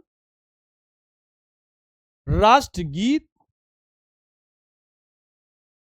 और भारत के प्रथम राष्ट्रपति राजेंद्र प्रसाद बने थे, इसी दिन बने थे, इसी दिन 26 नवंबर 1949 को। इस दिन क्या हुआ, संविधान बनकर तैयार हो गया, संविधान बनकर तैयार हो गया और कुछ अनुच्छेद को लागू किया गया, कुछ अनुच्छेद को लागू किया गया। चलिए हम लोग देखते हैं 55 नंबर सवाल। फल का पर्यायवाची शब्द क्या है, फल का पर्यायवाची शब्द क्या है, तो इसमें आंसर हो जाएगा सी, परिणाम। क्या हो जाएगा, परिणाम। जब कोई वस्तु एक समान गति से गति कर रही है तो इसका त्वरण क्या रहेगा, देखिए एक समान गति से चल रहा है, एक समान गति से गति कर रहा है तो ना उसका त्वरण बढ़ रहा है ना त्वरण उसका घट रहा है। एक समान गति से चल रहा है तो उसका त्वरण क्या हो जाएगा, शून्य हो जाएगा। क्या हो जाएगा, शून्य हो जाएगा। राज्यों में राष्ट्रपति शासन अधिकतम कितने समय तक लागू होता है, तो 3 वर्ष तक। कितना, 3 वर्ष तक। और न्यूनतम 6 माह तक, 6 माह तक, एक बार में 6 माह तक लगता है, ठीक ना, एक बार में 6 माह तक लगता है। उसके बाद 6 माह के बाद फिर राज्यपाल अगर लिखित देता है कि नहीं अभी राष्ट्रपति शासन रहना चाहिए तो फिर आगे बढ़ाता है। अगर नहीं भी लिख के देता है तब भी राष्ट्रपति चाहे तो बढ़ा सकता है अधिकतम 3 वर्ष तक, अधिकतम 3 वर्ष तक। अगर इसकी चर्चा अनुच्छेद 356 में दिया गया है, राष्ट्रपति शासन की चर्चा। राष्ट्रपति शासन जैसे लागू होता है उसके बाद क्या होता है, 2 माह के भीतर संसद में इसे पेश करना होता है, संसद से इसे पारित करना होता है, संसद से इसे पारित करना होता है। और प्रथम बार कहां लगा था, पंजाब में लगा था राष्ट्रपति शासन 1951 में। कब, 1951 में। चलिए देखते हैं 58 नंबर, इसमें ए हो जाएगा। 59 नंबर सवाल देखते हैं, निम्नलिखित में से कौन सा यौगिक गुर्दे की पथरी का निर्माण करने वाला एक सामान्य यौगिक है। तो कैल्शियम ऑक्जेलेट जो होता है ये गुर्दे की पथरी के लिए कारण होता है, यही कैल्शियम ऑक्जेलेट। और ये कहां पाया जाता है, तो ये टमाटर में पाया जाता है, टमाटर में पाया जाता है, पालक में भी पाया जाता है। तो जिसे एक बार मान के चलिए पथरी हो गया है तो उसे बार बार होने का संभावना रहता है। आप टमाटर और पालक मत खाइए, क्योंकि टमाटर और पालक में क्या होता है, कैल्शियम ऑक्जेलेट पाया जाता है, कैल्शियम ऑक्जेलेट। अगर आप पानी ज्यादा पीते हैं, पानी ज्यादा पीते हैं तो आपका शरीर में पथरी बनने की संभावना कम होती है। कैल्शियम ऑक्जेलेट के कारण क्या होता है, शरीर में पथरी बनता है। क्या बनता है, पथरी बनता है। अब देखते हैं 60 नंबर सवाल। 60 नंबर में आंसर हो जाएगा, एक कुर्सी 800 रुपए में खरीदी जाती है और 1100 रुपए में बेची जाती है, तो लाभ प्रतिशत क्या होगा। मान के चलिए एक कुर्सी को हम लोग 800 रुपए में खरीदे और 1100 में बेच दिए, यानी कितना फायदा हुआ, 300 का लाभ हुआ। कितना में, 800 में। तो 100 में प्रतिशत में कितना, तो खत्म, तो हो जाएगा 8 4 50, यहां हो जाएगा 2, यहां हो जाएगा 25, तो 25 तिया 75 और 2, 3 दूनी 6, 7 दूनी 14, 33.5। तो सी नंबर आंसर हो, ठीक ना। इसी तरह बना लेना। निम्नलिखित में से किस रंग के प्रकाश की आवृत्ति सबसे कम होती है। तो लाल रंग का जो आवृत्ति होता है सबसे कम होता है। देखिए यहां पे एक प्रिज्म है, व्हाइट रंग जैसे हम लोग देते हैं ये 7 रंगों में विभक्त हो जाता है। अगर हम लोग देखें इसमें आप वीवी ग्योर लिखिएगा तो आ जाएगा, वीवी ग्योर लिखिएगा तो ये ट्रिक आ जाता। हम कितने बार आपको बता दिए हैं वीवी ग्योर में। जैसे देखिए लाल रंग का जो होता है विचलन सबसे कम होता है और बैगनी रंग का विचलन सबसे ज्यादा होता है। और इसमें दूसरा सवाल क्या आता है कि आवृत्ति सबसे कम किसका होता है, तो लाल रंग का होता है। और आवृत्ति सबसे ज्यादा किसका होता है, तो बैगनी रंग का होता है, बैगनी रंग का होता है। उसके बाद सवाल क्या आएगा कि तरंग धैर्य सबसे ज्यादा किसका होता है, तरंग धैर्य। तो तरंग धैर्य किसका ज्यादा होता है, लाल रंग का ज्यादा होता है और बैगनी रंग का सबसे कम होता है, बैगनी रंग का सबसे कम होता है। तरंग धैर्य लाल रंग का ज्यादा होने के कारण हम लोग क्या करते हैं, इसको सिग्नल में यूज करते हैं, क्योंकि इसका फैलाव सबसे कम होता है, सबसे कम होता है। निम्नलिखित में से किस राज्य में खजुराहो के स्मारक पाए जाते हैं। खजुराहो के मंदिर कहां है, यह मध्य प्रदेश के छतरपुर में। कहां पे, मध्य प्रदेश के छतरपुर में है। इसे चंदेल शासकों ने बनाया है। कौन बनाया है, चंदेल शासकों ने बनाया है।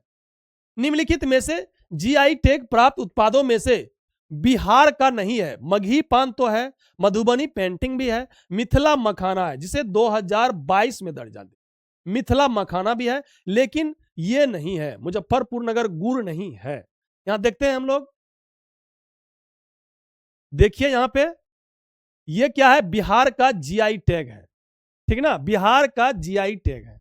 जैसे देखिए कृषि उत्पाद में अगर हम लोग देखें, एग्रीकल्चर प्रोडक्ट में देखेंगे तो शाही लीची को मिला है मुजफ्फरपुर का, और भागलपुरी जर्दालू आम को मिला है, कतरनी चावल को मिला है, और मिर्चा चावल को, कतरनी चावल मिर्चा चावल को भी मिला है। उसके बाद अगर हम लोग देखें तो मगही पान को मिला है, मगही पान को भी मिला है। उसके बाद हस्तशिल्प और कला में देखें तो मधुबनी पेंटिंग को मिला है, सिक्की खाजा को, सिक्की घास कला को मिला है, सिक्की घास कला को मिला है, सुजनी कढ़ाई को मिला है, उसके बाद अपलिक को मिला है, अपलिक वर्क को भी मिला है, उसके बाद भागलपुरी सिल्क को भी मिला है, भागलपुरी सिल्क को मिला है। उसके बाद हम खाद्य व्यंजन में देखते हैं तो मिथिला मखाना को मिला है 2022 में। ये दरभंगा, मधुबनी, सहरसा और पूर्णिया मिथिलांचल में उत्पादन इसका होता है। मिथिला मखाना भारत के कुल मखाना उत्पादन का लगभग 80 से 90% कहां होता है तो बिहार में होता है। इसमें क्या होता है, कैल्शियम, मैग्नीशियम और प्रोटीन का बेहतरीन स्रोत होता है। एक देखते हैं हम खाद्य व्यंजन यानी फूड में क्या होता है। नालंदा का फेमस खाजा, सिलावा खाजा, सिलावा खाजा जो होता है इसे भी जीआई टैग मिला है, इसे भी क्या है, जीआई टैग मिला है। तो बिहार का हम लोग देख लिए। अब देखते हैं भारतीय संविधान में 9वीं अनुसूची कब जोड़ा गया। 9वीं अनुसूची पहला संविधान संशोधन अधिनियम 1951 के तहत जोड़ा गया, 1951 के तहत जोड़ा गया। और 9वीं अनुसूची में क्या है, भूमि सुधार के बारे में दिया गया। और 10वीं अनुसूची को कब जोड़ा गया, दल बदल को कब जोड़ा गया तो 85वें संविधानिक संशोधन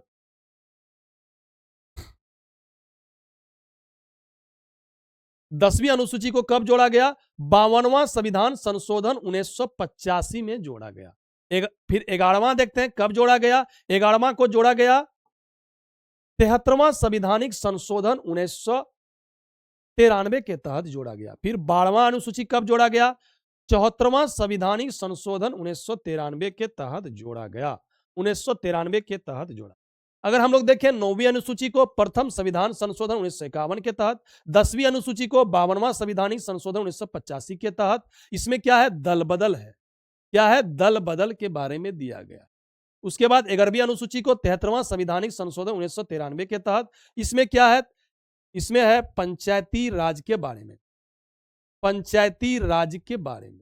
और 12वीं अनुसूची को जोड़ा गया 74वां संविधानिक संशोधन 1993 के तहत। इसमें नगर पालिका की चर्चा, नगर पालिका की चर्चा।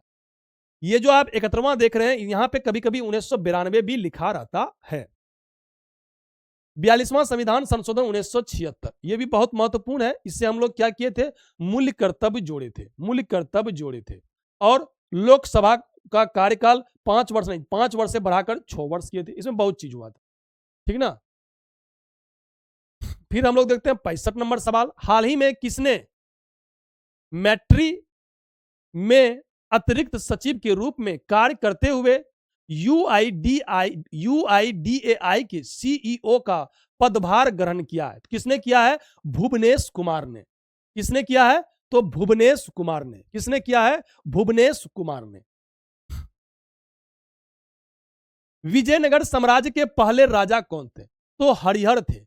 कौन थे, हरिहर प्रथम थे, हरिहर प्रथम थे, हरिहर प्रथम थे, हरिहर प्रथम थे। विजयनगर साम्राज्य के पहले शासक कौन थे, हरिहर प्रथम थे, हरिहर प्रथम थे। उसके बाद बुक्का प्रथम आया था, हरिहर प्रथम थे। देखिए हरिहर एवं बुक्का नामक 2 भाई था। इसने मोहम्मद बिन तुगलक के समय में 1336 ईस्वी में अपने पिता के नाम पर संगम काल की स्थापना किया था। किस काल की, संगम काल की स्थापना किया था। हरिहर एवं बुक्का नामक 2 भाई ने मिलकर संगम काल की स्थापना किया था। और अगर हम लोग देखें विजयनगर साम्राज्य की राजधानी क्या थी तो हम्पी थी। क्या थी, हम्पी थी राजधानी, विजयनगर साम्राज्य की राजधानी। कृष्णदेव राय, ये विजयनगर साम्राज्य का सबसे, अगर हम लोग बोले सबसे महान शासक कृष्णदेव राय थे, कृष्णदेव राय थे। विद्युत आवेश का एसआई मात्रक क्या होता है तो कूलम्ब होता है। क्या होता है, कूलम्ब होता है, कूलम्ब होता है। किलोग्राम किसका होता है तो द्रव्यमान का होता है, किलोग्राम। वोल्ट किसका होता है तो विभवांतर का होता है, विभवांतर, विभवांतर का वोल्ट। केल्विन किसका होता है तो तापमान का होता है केल्विन, तापमान का होता है केल्विन। कथा के बैगन मुहावरे का उपयुक्त अर्थ क्या है, केवल दूसरों के लिए उपदेश देना, केवल दूसरों के लिए उपदेश, कथा के बैगन, मुहावरे का यही अर्थ है, यही अर्थ है। अब देखते हैं हम लोग 69 नंबर सवाल। जब कार एक मोड़ लेती है तो वह कौन सा बल है जो हमें बाहर की ओर धक्का देता है? तो अप केंद्रीय बल, अप केंद्रीय बल, अप केंद्रीय बल के कारण होता है। 70 नंबर का आंसर क्या हो जाएगा? डी हो जाएगा, 24 दिन, 24 दिन। उसके बाद हम लोग देखते हैं बिहार का मैदानी भाग जो बिहार के कुल क्षेत्रफल का लगभग कितना प्रतिशत है? तो लगभग 95%। कितना है? 95% है। कितना है? 95% है। बिहार का अगर हम लोग क्षेत्रफल देखते हैं तो बिहार का क्षेत्रफल कितना है? 94,163 वर्ग किलोमीटर, 94,163 वर्ग किलोमीटर। लेकिन अगर मैदानी भाग हम लोग देखें तो लगभग 90,650 वर्ग किलोमीटर है, 90,650 वर्ग किलोमीटर है। लगभग 96%, लगभग कितना? 96.7% क्या है? मैदानी भाग है। लेकिन ऑप्शन में 95 दिया है, यही हमको टिक मारना है। निम्नलिखित अर्धसैनिक बलों में से सबसे पुराना अर्धसैनिक बल कौन सा है? तो असम राइफल्स है, असम राइफल्स है। इसका स्थापना हम लोग देखें तो 1835 में हुआ था। 1835 में लेवी, कछार लेवी के नाम से, कब, किस नाम से? कछार लेवी के नाम से हुआ था। कब? 1835 ईस्वी में हुआ था। उसके बाद अगर इसका मुख्यालय देखें, असम राइफल्स का मुख्यालय कहां है? तो शिलोंग में है। कहां है? शिलोंग में है। उसके बाद हम लोग देखते हैं एसएसबी, सशस्त्र सीमा बल। इसका स्थापना हम लोग देखते हैं तो 1963 में हुआ है। कब हुआ है? 1963 में हुआ है। इसका मुख्यालय कहां है? नई दिल्ली में। इन तीनों का मुख्यालय कहां है? नई दिल्ली में है, नई दिल्ली में है। सीआईएसएफ, केंद्रीय औद्योगिक सुरक्षा बल, इसका स्थापना कब हुआ था? तो 10 मार्च 1969 को हुआ था। कब हुआ था? 10 मार्च 1969 को। उसके बाद हम लोग देखें सीआरपीएफ का स्थापना 27 जुलाई 1939 को हुआ, 1939 को हुआ था। भारत में नीति आयोग के संदर्भ में नीति का पूर्ण रूप क्या है? इसने किस संस्था का स्थान लिया? अगर हम लोग नहीं भी जानते हैं, लेकिन यहां देखिए योजना आयोग लिखल है, योजना आयोग का स्थान लिया था, योजना आयोग का स्थान लिया था। ऐसे हम लोग इसको कहते हैं national institute for transforming, national institute for transforming India. अगर हम लोग देखें नीति आयोग और योजना आयोग, योजना आयोग की स्थापना 15 मार्च 1950 को किया था, ठीक ना? 15 मार्च 1950 को। और प्रधानमंत्री इसका क्या होता था? अध्यक्ष होता था, अध्यक्ष होता। इसका कार्य क्या था? तो पंचवर्षीय योजना का निर्माण कर, पंचवर्षीय योजना का निर्माण करना। अभी तक टोटल 12 पंचवर्षीय योजना बना चुका है योजना आयोग। अब योजना आयोग समाप्त हो गए। कब से? 1 जनवरी 2015 से, 1 जनवरी 2015 से योजना आयोग के स्थान पर नीति आयोग का गठन हो। नीति आयोग में क्या होता है? इसमें अध्यक्ष होता है। अध्यक्ष कौन होता है? तो प्रधानमंत्री होता है। एक उपाध्यक्ष होता है और एक सीईओ भी होता है। तो उपाध्यक्ष अभी कौन है? अशोक कुमार लाहौरी। सीईओ कौन है? निधि छिप्पर। कौन है? निधि छिप्पर, अभी वर्तमान में निधि छिप्पर। सोनार का पूरा नाम क्या है? साउंड नेविगेशन एंड रैगिंग, सी हो जाएगा। सोनार का कार्य क्या होता है? सोनार का कार्य होता है कि समुद्र में वस्तुओं का पता लगाने के लिए सोनार का उपयोग हम लोग करते हैं। इसमें पराश्रव तरंग का यूज होता है, पराश्रव तरंग का यूज होता है, जिसका 20,000 हर्ट्ज से अधिक का फ्रीक्वेंसी होता है। अब हम लोग देखते हैं 75 नंबर सवाल। 75 नंबर का आंसर क्या हो जाएगा? बी हो जाएगा, बी हो जाएगा। 76 नंबर में देखते हैं, निम्नलिखित में से कौन सा मकड़ियों का अध्ययन कहलाता है? तो अर्कनोलॉजी। कौन सा? अर्कनोलॉजी, अर्कनोलॉजी, अर्कनोलॉजी। अर्कनोलॉजी में हम लोग मकड़ियों का अध्ययन करते हैं, जबकि एंथ्रोपोलॉजी, एंथ्रोपोलॉजी में हम लोग मानव जाति, मानव समाज और उसकी संस्कृति का अध्ययन करते हैं। मकड़ियां, ये मकड़ियां का जो हम लोग जाला देखते हैं, मकड़ियां का जो जाला रहता है वो क्या होता है? वो रेशम का बना होता है। किसका बना होता है? रेशम का बना होता है। रेशम क्या होता है? ये प्रोटीन होता है। क्या होता है? ये प्रोटीन होता है। क्या होता है? ये एक प्रोटीन होता है। और मकड़ी कहां से सांस लेता है? तो बुक लंग्स से लेता है। इससे बुक फेफड़ा से लेता है, लंग्स से लेता है। वर्तमान में भारत में कुल कितने कंपनियों को महारत्न कंपनी का दर्जा प्राप्त है? तो 14 कंपनियों को महारत्न कंपनी का दर्जा प्राप्त है। जैसे सेल, भेल, गेल, पावर ग्रिड, इसी तरह 14 कंपनी को प्राप्त है, 14 कंपनी को प्राप्त है। अब हम लोग देखते हैं 78 नंबर सवाल, इसमें हो जाएगा बी नंबर आंसर। फिर 79 नंबर सवाल देखें तो इसमें आपका सी हो जाएगा। फिर देखते हैं 80 नंबर, सूर्यकांत त्रिपाठी निराला किस काल के कवि थे? तो ये आधुनिक काल के कवि थे। किस काल के कवि थे? तो आधुनिक काल के कवि थे। किस संस्था द्वारा शुद्धि आंदोलन चलाया गया था? किस संस्था के द्वारा? तो आर्य समाज के द्वारा। किसके द्वारा? आर्य समाज के द्वारा शुद्धि आंदोलन चलाया गया था। शुद्धि आंदोलन, आर्य समाज की स्थापना किसने किया था? तो स्वामी दयानंद सरस्वती ने किया था। 9वें हिंद महासागर नौसेना संगोष्ठी के नौसेना प्रमुखों का सम्मेलन कहां पर आयोजित हुआ था? तो विशाखापत्तनम में हुआ था। कहां हुआ था? विशाखापत्तनम में हुआ था। विशाखापत्तनम में हुआ था। किस चालुक्य राजा ने कन्नौज के राजा हर्षवर्धन को पराजित किया था? तो पुलकेशिन द्वितीय ने। किसने? पुलकेशिन द्वितीय ने। पुलकेशिन द्वितीय ने कन्नौज के शासक हर्षवर्धन को नर्मदा नदी के तट पर, किस तट पर?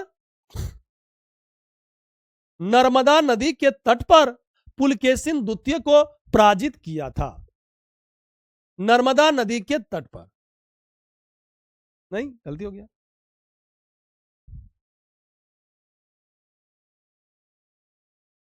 किस चालुक्य राजा ने कन्नौज के राजा हर्षवर्धन को पराजित किया था? तो पुलकेशिन द्वितीय को। पुलकेशिन द्वितीय को।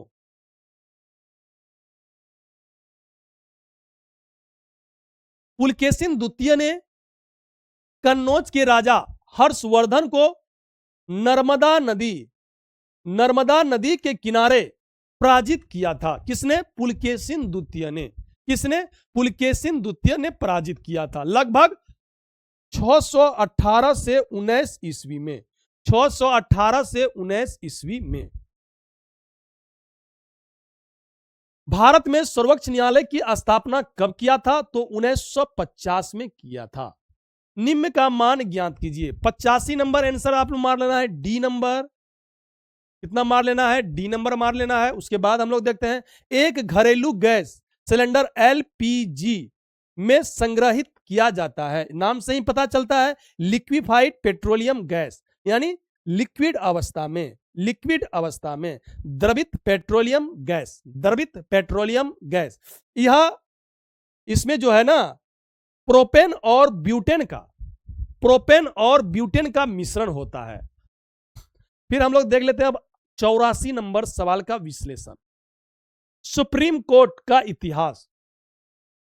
अब हम लोग देखते हैं सुप्रीम कोर्ट का इतिहास। 1773 ईस्वी में एक रेगुलेटिंग एक्ट आया था। कब? 1773 ईस्वी में। इसी अधिनियम के तहत 1774 ईस्वी में कलकत्ता में एक सुप्रीम कोर्ट की स्थापना किया गया, जिसके पहले मुख्य न्यायाधीश सर एलिजा इम्पे को बनाया गया। उसके बाद 3 अन्य न्यायाधीश भी थे, चेस्टर, लिएस्टर और हाइड्रेक को बनाया गया। उसके बाद 1861 का अधिनियम आया। उसके तहत 1862 में कलकत्ता, मद्रास और मुंबई में हाईकोर्ट की स्थापना किया गया। फिर 1935 का अधिनियम के तहत 1 अक्टूबर 1937 को संघीय न्यायालय की स्थापना दिल्ली में किया गया और इसके प्रथम मुख्य न्यायाधीश सर मोरिस गवायर थे। कौन थे? Sir Maurice Gwyer. Sir Maurice Gwyer थे। यह सर्वोच्च न्यायालय नहीं था। ये जो संघीय न्यायालय है ये सर्वोच्च न्यायालय नहीं था। क्यों नहीं था? क्योंकि इसके निर्णय के विरुद्ध हम लोग लंदन के प्रीवी काउंसिल में अपील कर सकते हैं। सुप्रीम कोर्ट की स्थापना हम लोग देखें कब हुआ था? 28 जनवरी 1950 को किया गया था। जब सुप्रीम कोर्ट का गठन हुआ उस समय न्यायाधीशों की संख्या 8 हुआ करता था। एक मुख्य न्यायाधीश, 7 अन्य न्यायाधीश हुआ करता था। धीरे धीरे जब सुप्रीम कोर्ट में काम का दबाव बढ़ते गया तो न्यायाधीशों की संख्या में संसद के द्वारा क्या किया? समय समय पर इजाफा किया गया। सुप्रीम कोर्ट में न्यायाधीशों की संख्या अभी वर्तमान में देखें तो 34 है। कितना है? 34 है। इसके प्रथम मुख्य न्यायाधीश हीरा लाल जे कानिया थे। सुप्रीम कोर्ट में न्यायाधीशों की संख्या कौन बढ़ाता है? संसद बढ़ाता है। जबकि हाई कोर्ट में अगर न्यायाधीशों की संख्या बढ़ाना है तो राष्ट्रपति बढ़ाता है। यही है हीरा लाल जे कानिया। यही है हीरा लाल जे कानिया। हीरा लाल जे कानिया। ये जो आप देख रहे हैं ये प्रथम महिला न्यायाधीश फातिमा बीबी। कब? 1989 से 92 तक। भारत के साथ साथ एशिया में भी प्रथम न्यायाधीश था। ये सुप्रीम कोर्ट का न्यायाधीश बना था प्रथम बार कौन? फातिमा बीबी।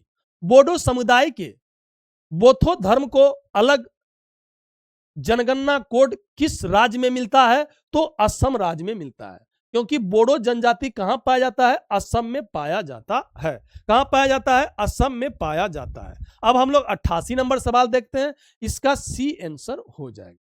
प्राचीन काल के किस महाजनपद का विस्तार वर्तमान बिहार राज्य में नहीं था? वज्जी था, वैशाली, अंग यानी चंपा, मगध था, लेकिन क्रू नहीं था। क्रू इंद्रप्रस्थ अभी दिल्ली में है, वर्तमान में दिल्ली में है। ये विश्व एड्स दिवस कब मनाया जाता है? तो 1 दिसंबर को हम लोग मनाते हैं। विश्व एड्स दिवस कब? 1 दिसंबर को मनाते हैं। कब मनाते हैं? 1 दिसंबर को मनाते हैं विश्व एड्स दिवस। उसके बाद अगर हम लोग देखें विश्व एड्स दिवस तो हम लोग 1 दिसंबर को मना लिए, लेकिन 2 दिसंबर को हम क्या मनाते हैं? कंप्यूटर साक्षरता दिवस। कंप्यूटर साक्षरता दिवस। कंप्यूटर साक्षरता दिवस। उसके बाद 2 दिसंबर को ही हम लोग राष्ट्रीय प्रदूषण दिवस मनाते हैं। राष्ट्रीय प्रदूषण नियंत्रण दिवस। 2 दिसंबर को हम लोग राष्ट्रीय प्रदूषण नियंत्रण दिवस मनाते हैं। क्यों मनाते हैं? क्योंकि 2 से 3 दिसंबर 1984 को 2 से 3 दिसंबर 1984 को भोपाल गैस कांड हुआ था। भोपाल गैस कांड हुआ था जिसमें मिथाइल आइसोसाइनेट का क्या हुआ था? रिसाव हुआ था। इसलिए हम लोग राष्ट्रीय प्रदूषण नियंत्रण दिवस 2 दिसंबर को मनाते हैं। जबकि 3 दिसंबर को हम लोग विश्व विकलांग दिवस मनाते हैं। विश्व विकलांग दिवस मनाते हैं। 4 दिसंबर को हम लोग कौन सा दिवस मनाते हैं? तो नेवी डे मनाते हैं। Navy day. नेवी डे मनाते हैं। जबकि 5 दिसंबर को हम लोग क्या मनाते हैं? विश्व मृदा दिवस। विश्व मृदा दिवस जो FAO के द्वारा मनाया जाता है। FAO के द्वारा कब से? वर्ष 2014 से। उसके बाद हम लोग देखते हैं 7 दिसंबर को, तो 7 दिसंबर को सशस्त्र सेना झंडा दिवस मनाते हैं। 10 दिसंबर को विश्व मानवाधिकार दिवस मनाते हैं।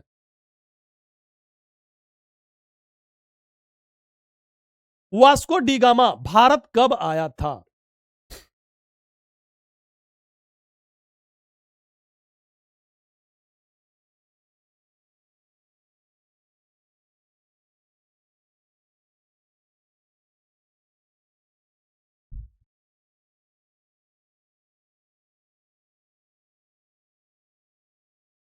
वास्को डी गामा भारत कब आया था? तो 1498 में आया था।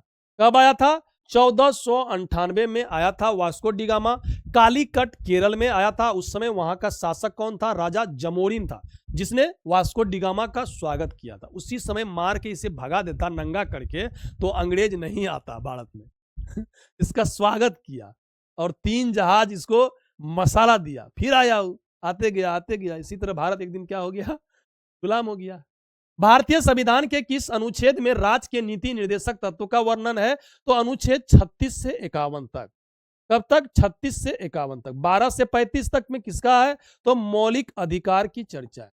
मौलिक अधिकार की चर्चा है। मौलिक अधिकार की चर्चा है। अनुच्छेद 51 का कौम में मूल्य कर्तव्य की चर्चा है। मूल्य कर्तव्य की चर्चा है। और 1 से 5 तक किसका चर्चा है? नहीं, 1 से 5 नहीं होगा, 1 से 4 होता है, 1 से 4 तक होता है। फिर 5 से 11 होता है नागरिकता, और 1 से 4 हो जाता है भारत के बारे में, भारत राज्य के बारे में। 5 से 11 हो जाता है नागरिकता। भारत के किस शहर में सबसे पहले मेट्रो ट्रेन की शुरुआत की गई थी? तो कोलकाता में। कहां पे? कोलकाता में। इसको भी हम लोग देख लेते हैं अभी। स्टोरेज क्षमता सबसे छोटे से शुरुआत करते हुए के अनुसार मेमोरी इकाई, आप लोग मेमोरी का यूज करते हैं तो आप तो ये सवाल बहुत अच्छा तरीका से जानते होंगे। जैसे सबसे कम हम लोग केबी, उसके बाद अगर हम लोग देखें केबी के बाद एमबी, एमबी के बाद जीबी, जीबी के बाद टीबी, टीबी के बाद टेराबाइट, के बाद मेगाबाइट, नहीं टेराबाइट के बाद गीगाबाइट, इसी तरह होता है। किस देश की टीम ने सुल्तान अजलान शाह कप 2025 जीता है? तो बेल्जियम जीता है। किसने जीता है? बेल्जियम जीता है। रिक्त स्थान भरने के लिए सर्वाधिक उपयुक्त शब्द का चयन करें। वहां की जलवायु मेरे अनुकूल नहीं थी। क्या थी? मेरे अनुकूल नहीं थी। विश्व पर्यावरण दिवस कब मनाया जाता है? तो 5 जून को मनाया जाता है। हाल ही में पटना उच्च न्यायालय का मुख्य न्यायाधीश किसे नियुक्त किया गया है? अभी बदल गया है, ये भी नहीं है, अब बदल गया है, संगम कुमार साहू। इसके अनुसार से आंसर यही होगा। ये देखते हैं 99 नंबर सवाल। बिहार में संथाल विद्रोह का नेतृत्व किसके द्वारा किया गया था? तो सिंधु और कान्हू के द्वारा किया गया था। 1855-56 में किया था। उसके बाद 100 नंबर का हो जाएगा ए नंबर आंसर। क्या हो जाएगा? ए नंबर आंसर। अब विश्व पर्यावरण दिवस हम लोग 5 जून को क्यों मनाते हैं? विश्व पर्यावरण दिवस क्योंकि 5 जून 1972 को, कब? 5 जून 1972 को प्रथम पर्यावरण सम्मेलन स्टॉकहोम में हुआ था। कहां पे? स्टॉकहोम में हुआ था, जिसमें लगभग विश्व के 119 देश क्या हुआ था? भाग लिया था। इसी सम्मेलन में यूएनईपी का स्थापना हुआ। यूएनईपी का मुख्यालय कहां है? तो नैरोबी। नैरोबी कहां पड़ता है? केन्या में पड़ता है। मुख्यालय केन्या नैरोबी में है। और प्रथम पर्यावरण दिवस कब मनाया गया? तो 5 जून 1974 को मनाया गया। किसने होस्ट किया था? तो यूएसए ने किया था। यूएसए ने किया था। और इसका थीम क्या था? तो इसका थीम क्या था? तो ओनली वन अर्थ। क्या था? ओनली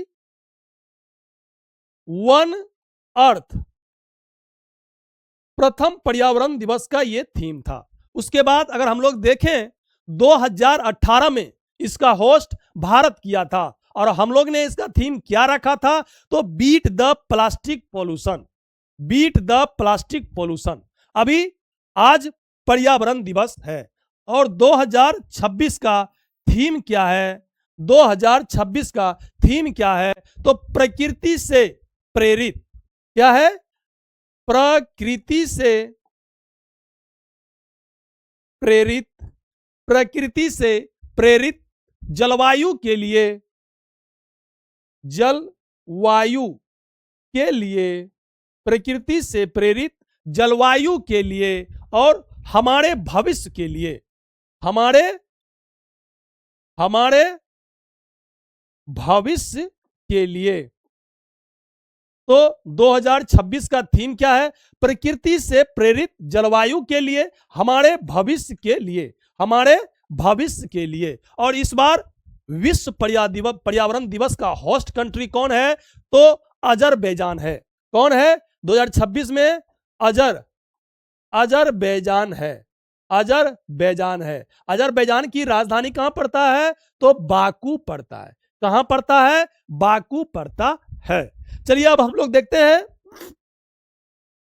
कि हाल ही में पटना उच्च न्यायालय का मुख्य न्यायाधीश अभी कौन है वर्तमान में? ये तो संजय कुमार साहू को जो है ना, संजय कुमार साहू अब हट गया, उसके स्थान पे अगर हम लोग देखें अभी वर्तमान में कौन आया है तो न्यायमूर्ति मीनाक्षी मदन राय।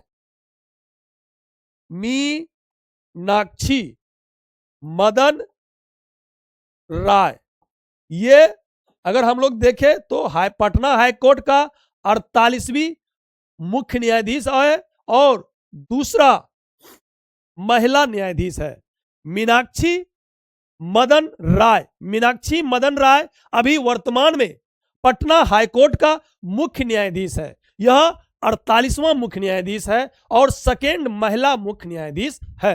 अगर हम लोग देखें पटना हाईकोर्ट की स्थापना तो 3 फरवरी 1916 को किया गया था। 3 फरवरी 1916 को किया गया था। तो आपको यह वीडियो कैसा लगा आप लोग कमेंट में जरूर बताइएगा। जय हिंद।